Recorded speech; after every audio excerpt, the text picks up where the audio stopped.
सभी बहन भाइयों को मेरे हाथ जोड़ के राम राम। बहन करवा चौथ माता की कथा लेके आई हूँ। ये कथा आप घर बैठे ही सुन सकते हो, कहीं भी जाने की ज़रूरत नहीं है। तो थोड़े से गेहूँ ये जौ के दाने हाथ में रखो और आपके साथ कोई दुरानी जिठानी है तो बहुत अच्छी बात है।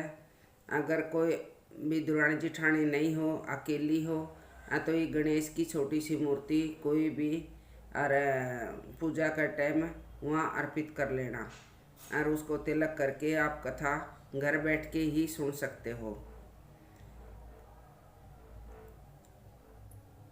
मेरा नाम सुनीता शर्मा और ये कथा सुनाने जा रही हूँ। एक नगरी में एक साहूकार था, उसके 7 लड़के एक लड़की थी। तो वो लड़के अपनी बाण के बिना कभी भोजन नहीं करते थे। उस लड़की की शादी होगी, करवा चौथ आया तो उस दिन उस लड़की का करवा चौथ का व्रत था। तो भाइयों ने भोजन की थाली तैयार करी और बहन को आवाज़ लगाई, अग बहन आ जाओ भोजन कर लो। तो उसने कही, भाई आज आप अकेले ही भोजन कर लो, आज मेरा फास्ट है, आज करवा चौथ का व्रत है। तो फिर बहन आप भोजन कब करोगी? अग भाई आज चंद्रमा निकले ही भोजन करूँगी मैं। तो बहन चंद्रमा कभी भी निकल आए तो आप भोजन कर लोगे? हाँ भाई, कभी भी भोजन कभी भी चंद्रमा निकल आए तो मैं भोजन कर लूँगी। तो भैया की लाडली कोडली बहन थी, भूखी प्यासी, सोचे कि ये हमारी बहन मार पे देखी नहीं जाएगी, सारा दिन भूखी प्यासी कैसे रहेगी। भाइयों ने एक छोटी सी योजना बनाई और जाकर न पेड़ के पीछे आँचल जलाओ, घास फूस इकट्ठा करके और उसके आगे एक छलनी लगाओ और बहन को चंद्रमा दिखा के भोजन करवा दो।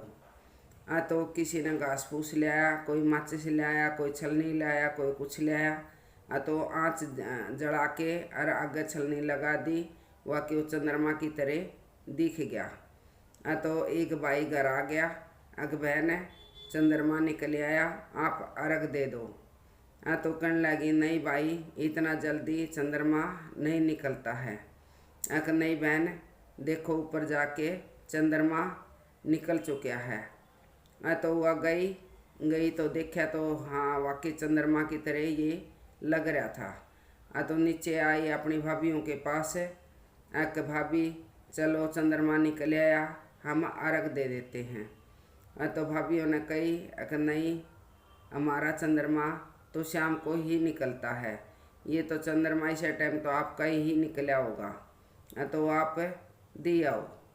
तो उसने कुछ भी सोचा समझा नहीं और वह अर्घ दी आई और आके भाइयों के साथ भोजन करने बैठ गई। तो पहली गिलास थोड़ी छींक आ गई, दूसरी गिलास थोड़ी बाल आ गया, तीसरी गिलास थोड़ी तो उसके पति की खबर आ गई। तो उसकी माँ ने उसको नए वस्त्र पहना के उसके अपनी लड़की को विदा कर दिया और एक सोने का टका उसको दे दिया।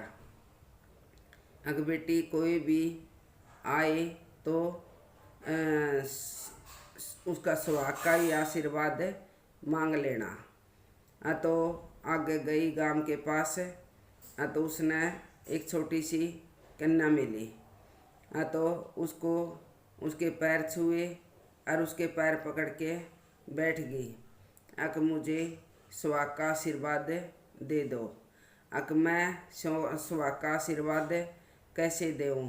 मेरे पैरों से दूर हट लो, तुम व्रत के भंग करने वाली, अदबर खाने वाली, बिना चंद्रमा ने देखे बिना निकले तुम चंद्रमा देख के तने भोजन कर लिया। इसका मौत का कारण, अपने पति की मौत का कारण तो ही है। तो मैं तेरे को सुहाग का आशीर्वाद कैसे दूँ? तो कहने लगी, हे करवा चौथ माता, मेरे को पता चल गई आप करवा चौथ माता हो, अरे मेरी गलती का मुझे एहसास हो गया है। मेरे से मैंने गलती करी है, ऐसी गलती आज के बाद कभी नहीं करूँगी। और मेरा सुहाग मुझे वापस दे दो, वापस दे दो।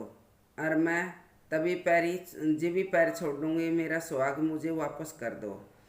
तो उसने करवा चौथ माता ने अपनी चिटली आंगली में कट लगाया।